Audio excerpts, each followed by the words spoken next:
Hello, good morning. ഇന്ന് പുല്ലിച്ചിറ പള്ളി പെരുന്നാൾ തീരുന്ന ദിവസമായിരുന്നു കേട്ടോ. ഇതിപ്പം ഞാൻ അറിഞ്ഞതേ ഇല്ല കേട്ടോ. 31 വരെ തീർത്ഥാടനം ഉണ്ട്, പക്ഷേ പെരുന്നാൾ തീരുന്ന അറിഞ്ഞില്ല. അങ്ങനെ ഞാൻ വേഗം അമ്മയെ വിളിച്ചുകൊണ്ട് പോയതായിരുന്നു കേട്ടോ. അപ്പം ചെന്നപ്പോഴേ നല്ല അത്യാവശ്യം, അയ്യോ എന്തൊരു തിരക്ക്! തീരുന്ന ദിവസം കൂടെ അല്ലേ, കച്ചവടവും തിരക്കും.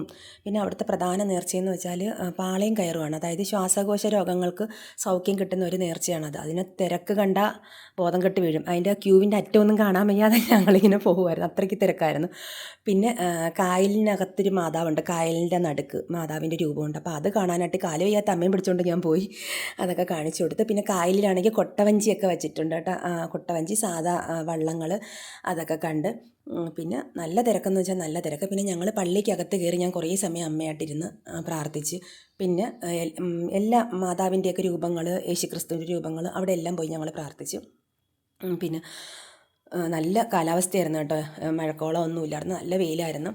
പിന്നെ നിറയെ തിരക്കെന്ന് വെച്ചാൽ നല്ല തിരക്ക്, കച്ചവടവും. പിന്നെ ഞങ്ങൾ നന്നായിട്ട് മാതാവിനെ പ്രാർത്ഥിച്ച് തൊഴുത് തിരിച്ച് ഞങ്ങളിതാ വീട്ടിലോട്ട് പോവുകയാണ്. പിന്നെ നമുക്ക് അങ്ങോട്ട് പോകുമ്പോൾ ഒരു ആട്ടോ കിട്ടിയായിരുന്നു കേട്ടോ. നമ്മളെ സേഫായിട്ട് കൊണ്ടുവന്നാക്കി തിരിച്ച് അതുപോലെ ആ ആട്ടോ തന്നെ കിട്ടി. ഇങ്ങനെയും മനുഷ്യന്മാരുണ്ടല്ലോ നല്ല സ്വഭാവമുള്ള. അപ്പോൾ ഇത്രയേ ഉള്ളൂ. Thank you dears.